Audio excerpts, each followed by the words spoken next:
मनीष कश्यप पे हुआ एफआईआर, अब जाएंगे जेल। ये बात हम नहीं कह रहे हैं, ये बात दैनिक भास्कर का रिपोर्ट कर रहा है।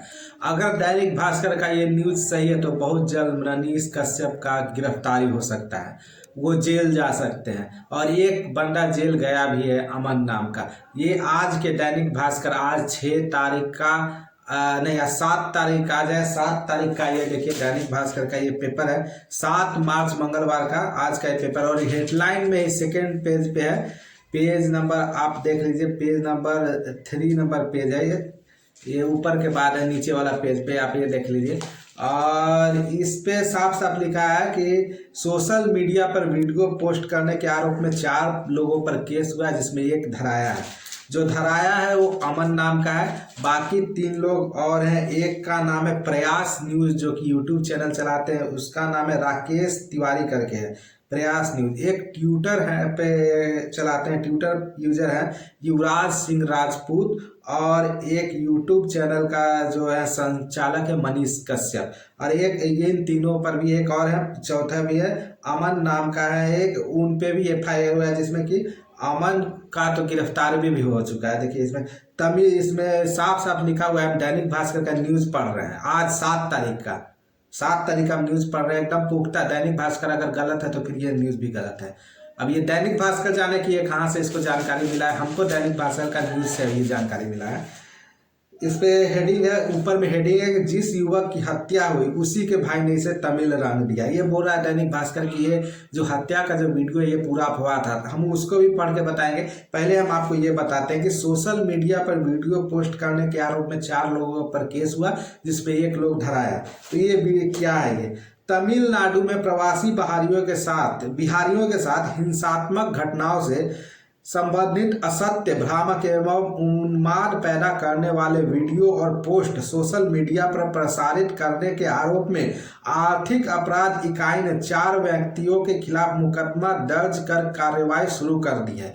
इस मामले में अमन नाम के एक आरोपी को गिरफ्तार किया गया है। अमन जमुई के लक्ष्मीपुर थाना के दिग्धी का रहने वाला है। अमन के अलावा प्रयास न्यूज के राकेश तिवारी, ट्विटर यूजर युवराज सिंह राजपूत और यूट्यूब चैनल सचतक न्यूज के संचालक मनीष कश्यप के विरुद्ध प्राथमिकी दर्ज की गई है। अमन का जिसमें गिरफ्तारी भी हो चुका है। अब कह रहा है कि अमन के फोन से मिली कई आपत्तिजनक पोस्ट। पुलिस मुख्यालय के अनुसार गिरफ्तार अमन कुमार के पास से कई आपत्तिजनक पोस्ट एवं मोबाइल में साक्ष्य पाया गया है, जिसकी जांच की जा रही है। जांच में पाया गया है कि प्रसारित किया गया वीडियो किसी की हत्या कर लटका दिए जाने का है। सत्यापन तथा जांच से पता चला है कि यह किसी की आत्महत्या की पुरानी घटना है। इसी प्रकार दूसरी वीडियो भी पुरानी घटना से संबंधित है। तो इसमें मतलब साफ साफ कहा जा रहा है कि 4 लोगों पे प्राथमिकी हुआ है, जिसमें एक अमन को गिरफ्तारी हुआ है, बाकी 3 लोग जिसमें एक प्रयास न्यूज के हैं, एक यूट्यूब, एक क्या कहते हैं उसको, ये ट्विटर हैंडल चलाते हैं, ट्विटर का है यूजर है, और एक है मनीष कश्यप, जो कि सबसे बड़ा नाम है न्यूज चैनल का। ये दोनों न्यूज है, प्रयास न्यूज के राकेश तिवारी और मनीष कश्यप सचतक न्यूज पे, इन दोनों पे प्राथमिक हुआ। लगातार देख रहे थे कि ये लोग वीडियो बनाए थे। मनीष कश्यप तमिलनाडु भी गए थे, तो हो सकता है इन सभी को, तो सरकार का कहना है कि ये सब अफवाह था जिसको कि ये लोग बढ़ावा दिए हैं। तो इस पे एफआईआर हुआ, जब 4 लोगों पे एफआईआर हुआ। इससे पहले तमिलनाडु, ये जो एफआईआर हुआ ये बिहार सरकार किया है, ये भी जान लीजिए, बिहार का न्यूज है, तमिलनाडु सरकार नहीं किया। ये बिहार पुलिस का ये एफआईआर है। तमिलनाडु का भी एफआईआर किया था, जो कि यूपी में आप देख रहे थे दैनिक भास्कर के पत्रकार के ऊपर ही किया था। और ये रिपोर्ट भी है दैनिक भास्कर, वो दैनिक भास्कर का ही पत्रकार एक पोस्ट किया था, जिसपे कि उसका वारंट हुआ है, उसको पकड़ने के लिए टीम भी गया है। और ये दैनिक भास्कर का ही रिपोर्ट है, पटना पेपर का है। और इसमें जो न्यूज़ है ये दैनिक भास्कर ही कह रहा है कि ये अफवाह है। तो चलिए हम इस न्यूज़ को भी आपको पढ़ के सुनाते हैं पहले कि दैनिक भास्कर कह क्या रहा है। दैनिक भास्कर ने साफ साफ पर लिखा है कि जिस युवक की, देखिए हम दैनिक भास्कर पेपर ही पढ़ रहे हैं, आपको सामने दिखा देते हैं। जिस युवक की हत्या हुई उसी के भाई ने इसे तमिल रंग दिया, ये दैनिक भास्कर कह रहा है। इसमें कह रहा है कि कहते हैं जब तक सच जूते पहनता है झूठ पूरी दुनिया का चक्कर लगाता है। ऐसा ही झूठ तमिलनाडु के बिहारी मजदूरों के पलायन के बीच जमुई के पवन कुमार और सिकंदरा बाजार के मोनू यादव के मौत के मामले में भी फैला है।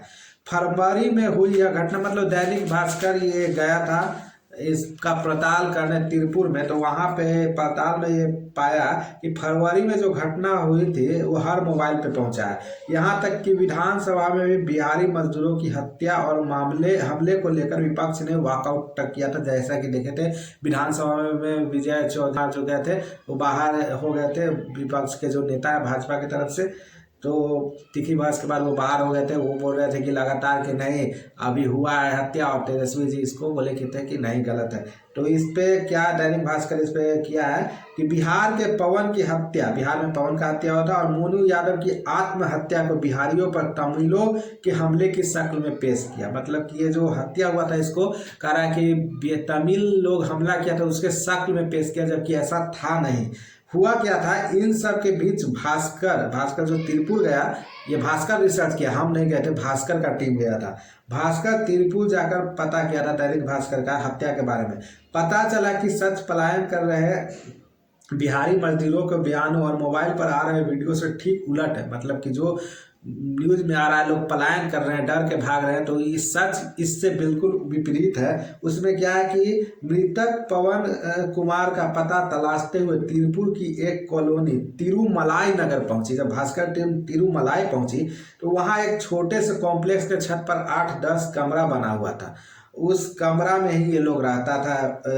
इन्हीं में से एक में रामानी इम्पैक्स में टेलर का काम करने वाला पवन अपने छोटे भाई नीरज के साथ रहता था।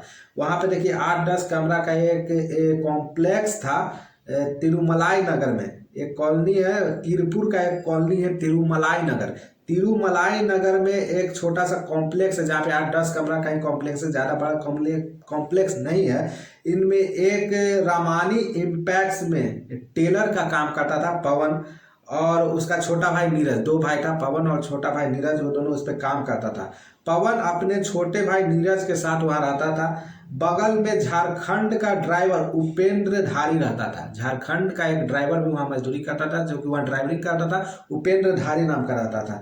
इसी गलियारे में रहने वाले इमुरागल और उसकी पत्नी सेल्वा रानी ने बताया कि उपेंद्र बहुत शराब पीता था। मतलब वो पड़ोसी था। जब भास्कर टीम गया तो उनसे पूछा ये दोनों व्यक्ति से, तो वो बोला कि उपेंद्र बहुत शराबी था, जो कि ड्राइवर का काम करता था, वो बहुत शराब पीता था। 19 फरवरी का ये कहानी है, 19 फरवरी 2023। 19 फरवरी को शराब पीकर आया और पत्नी से झगड़ा करने लगा। उपेंद्र जो झारखंड का था 19 फरवरी को शराब पीकर आया और पत्नी से झगड़ा करने लगा। तो इस पर पवन जो टेलर का काम करता था, जो बिहार के था, वो शायद सुना होगा झगड़ा ज़्यादा करने लगा, तो वो टोका टोकी करने गया, उसको रोकने गया कि क्यों झगड़ा कर रहे हो। तो इस पर जो उपेंद्र था वो गुस्सा गया, और थोड़ा देर बाद जब पवन अपने छत पे जहाँ रहता था वहाँ कपड़ा धो रहा था, तो वहाँ पर पवन के पास आकर बोला कि तुम मेरी पत्नी से क्यों बात करते हो। अब सोचिए कहानी कहाँ से कहाँ चला गया। उपेंद्र को शक हो गया कि मेरी पत्नी को बीच में मतलब रोकने गया, तो उपेंद्र को शक हो गया कि मेरी पत्नी से बात करता है, मतलब लफड़ा है कुछ।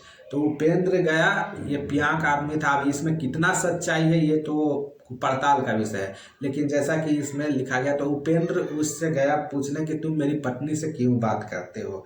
इसको उपेंद्र के दिल में शक आया। पवन कुछ बोलता है, पवन उसका जवाब देता है, इसके पहले उपेंद्र ने लंबे धारदार हथियार से उसकी गर्दन पर वार कर दिया। मतलब कि पवन उसका जवाब ही देता है, इससे पहले ही कोई हथियार निकाला, लंबा एकदम धारदार कुछ भी निकाला होगा, साउथ में बहुत कुछ जानते ही हैं, और उससे उसके पवन के गर्दन पे हमला कर दिया। हाँ, और उसके बाद ये जो पड़ोसी जो पूछ रहे थे, वो पड़ोसी बताया कि जब उस पर बचाने गया तो बोला कि तुमको भी काट देंगे। तो पड़ोसी लोग शांत हो गया, पीछे हट गया, किसी को भी जान का डर रहता है। उसने 2-3 बार और सर पर मारा, फिर जब गर्दन के मारने के बाद उसके सर पे मारा उपेंद्र नाम का युवक पवन को, जो कि टेलर का काम करता था, और उपेंद्र झारखंड का था जो कि ड्राइवर का काम करता था। उसको शक हुआ वो पत्नी से हमको क्यों बात करते हो, इसके बात पे उस पे जाकर पवन को सर पे मारा। उसके गर्दन पे पहले वार किया धारदार हथियार से, उसके बाद उसके सर पे भी मारा। फिर पवन को पहले मारा, फिर भाग गया, मारकर भाग गया। पवन को फिर तिरपुर के अस्पताल में वहाँ के जो ले गए होंगे, पुलिस वगैरह आया होगा या कोई, फिर गंभीर होने पर पुलिस कोयम्बटूर भी ले गई वहाँ से। उसके बाद फिर उसको मृत घोषित कर दिया। इतना मारने के बाद बचेगा नहीं, तो ये है पूरा मामला। अब इस मामले को घुमा फिरा के लोग अफवाह फैलाए कि बिहारियों को तमिल में मारा जा रहा है, हिंदी भाषी को तमिल में मारा जा रहा है। दैनिक भास्कर का ये स्टेटमेंट के अनुसार यही कहानी है। ये आज के दैनिक भास्कर का स्टेटमेंट का कहानी, ये 7 मार्च 2023 का ये न्यूज़पेपर है और इस न्यूज़पेपर पे ये छपा हुआ है, रिपोर्ट है, जिसमें कि हम आपको बता रहे हैं कि क्या दैनिक भास्कर के अनुसार किया था। ये पूरा मामला है। अब यहाँ पे अफवाह कैसे फैल गया, तो अफवाह में मोनू के साइड मामले में भी भाई ने ही अफवाह फैलाई थी। तो ये अफवाह अब इसमें क्या फैला कि मृतक पवन के साथ उसका 19 वर्षीय भाई नीरज भी था। मतलब पवन का जब मृत्यु हुआ तो वहाँ पे बताया था कि नीरज भी रहता था, दोनों भाई था। तो पवन के साथ नीरज भी था। भास्कर ने भाई नीरज द्वारा कराई गई एफआईआर की कॉपी हासिल की, जो नीरज ही एफआईआर करवाया था वहाँ पे, क्योंकि वही रहता था तो भाई एफआईआर कराएगा। मौकाए वारदात और पड़ोसी चश्मदीदों के बयान से साफ है कि हत्या पवन के पड़ोसी झारखंड के उपेंद्र धारी ने की है। मतलब कि मौका वारदात से ये साबित हुआ है कि उपेंद्र धारी ही उसका हत्या किया, आस पड़ोस से उसका बयान वगैरह लेकर। बाद में उसी नीरज के हवाले से चली मीडिया रिपोर्ट्स और बयानों में नीरज ने इसे अज्ञात लोगों द्वारा हमला बताकर बिहारी तमिल विवाद का रंग दे दिया। मतलब कि कांड किया उसका भाई, जो पवन का जो मृत्यु हुआ, पवन के भाई नीरज था, उसने इस बात को बिहारी मजदूर पे ये तमिलनाडु का हमला के रूप दे दिया। कोई भी जैसे उसका भाई था, उसका मृत्यु हो गया तो इमोशनल होगा, सोचा होगा कि चलो ऐसे इंसाफ नहीं मिलता है तो इसको पलट देते हैं। जब पूरा बिहारी को लगा देंगे कि बिहारी पे तमिलनाडु हत्या मारपीट किया है तो पूरा बिहारी एकजुट हो जाएगा और जिसका कि फायदा होगा। और वही हुआ भी, बाद में बहुत अच्छा दिमाग लगाया, बाद में वही हुआ है, पूरा बिहार एक रूप ले लिया, बिहारी तमिल का एक रूप ले लिया, जिससे कि पूरा बिहारी एकजुट हुआ और ये न्यूज़ विधानसभा तक पूरा नेशनल न्यूज़ बन गया। जबकि ऐसा अगर वो नहीं बिहारी तमिल रूप लेता तो नेशनल न्यूज़ बनता भी नहीं। तो शायद इसीलिए वो ये काम किया पवन का भाई। हाँ, वो ठीक, उसके भाई का मर्डर हुआ, आवाज़ उठाया ठीक है, लेकिन वो तरीका थोड़ा सा गलत अपनाया, जिसके कारण कि बहुत लोगों को परेशानी झेलना पड़ा। अब कुछ ऐसा ही मामला कमरे में फांसी पर लटक के पाए गए सिकंदरा बाजार के मोनू यादव का है। सिकंदरा बाजार में एक फांसी पर लटका था मोनू यादव, उसका भी कुछ ऐसा ही है। उसके भाई तुलसी और स्थानीय राहवासियों ने पुलिस को बताया था कि दरवाजा अंदर से बंद था। जब वह बिहार पहुंचा तो तुलसी ने इसे हत्या करार दे दिया। तो किसी इस तरह से ही अफवाह का बाजार फैलते गया और ये पूरा बिहारी और तमिल का विवाद ले लिया, रूप ले लिया, जिसमें कि कहा गया कि बिहारी मजदूर को तमिल मारा गया, जबकि तमिलनाडु के डीजीपी साहब ने साफ साफ कह दिया कि ये बिल्कुल ही गलत न्यूज़ है, अफवाह है। अब इन सब के पीछे मनीष कश्यप, ये लोग बहुत सारे सोशल मीडिया पे, यूट्यूब पे वीडियो बनाए, बहुत सारे लोग का यूट्यूब पे, ट्विटर पे पोस्ट किए, सपोर्ट किए, बोले बचाओ बिहारियों को, बचाओ हिंदी भाषियों को बचाओ। एक वीडियो भी आया था जो वीडियो लोग डालते चले गए और इन सब के कारण पूरा अफवाह फैला। और अब ये बात कितना सच्चाई है कितना गलत है कोई पुख्ता नहीं है, लेकिन जो भास्कर में रिपोर्ट था पूरा पढ़ के आपको सुना दिए। अब इसका मेरा कोई जिम्मेवारी नहीं है, पूरा जिम्मेवारी भास्कर का है। हम सिर्फ रीड करके आपको सुनाए हैं। आप चाहिए तो 7 मार्च का इंटरनेट पे भी इसका कॉपी रहता है, आप उठा के देख सकते हैं। अब इसमें मैटर क्या है कि मनीष कश्यप, प्रयास न्यूज़ के जो थे उनके ऊपर राकेश तिवारी, ट्विटर के भी बिहार के 4 लोगों के ऊपर एफआईआर हो गया बिहार पुलिस के द्वारा। और अब ये बिल अगर भास्कर की माना जाए तो जब अमन का गिरफ्तारी हो गया एक अभियुक्त का, तो बाकी 3 लोग का भी गिरफ्तारी होना ही है, उन लोग से भी पूछताछ होना ही है, क्योंकि एक लोग का अलग नियम और लोग के लिए अलग नियम थोड़े ना। जब गिरफ्तारी हुआ है तो 4 लोगों का गिरफ्तारी होगा। इसमें मनीष कश्यप बुरी तरह से फंस चुके हैं। अब देखिए इसमें आगे क्या रंग लेता है, क्योंकि अभी तक किसी तरह से ऑफिशियल सच तक न्यूज़ या मनीष कश्यप द्वारा नहीं कहा गया है कि हम पे एफआईआर हुआ है, लेकिन भास्कर न्यूज़ में ये छपा है कि सच तक साफ साफ इस पर लिखा हुआ है कि सच तक न्यूज़ के संचालक मनीष कश्यप के विरुद्ध प्राथमिकी दर्ज की गई है। बाकी अब ये देखिए खबर कहाँ तक सही है, कहाँ तक जाता है। बाकी आप लोग कमेंट करके बताइए कि इसमें क्या होना चाहिए, और मेरे वीडियो को ज़्यादा से ज़्यादा शेयर कीजिए, लाइक कीजिए, सब्सक्राइब कीजिए। Thank you.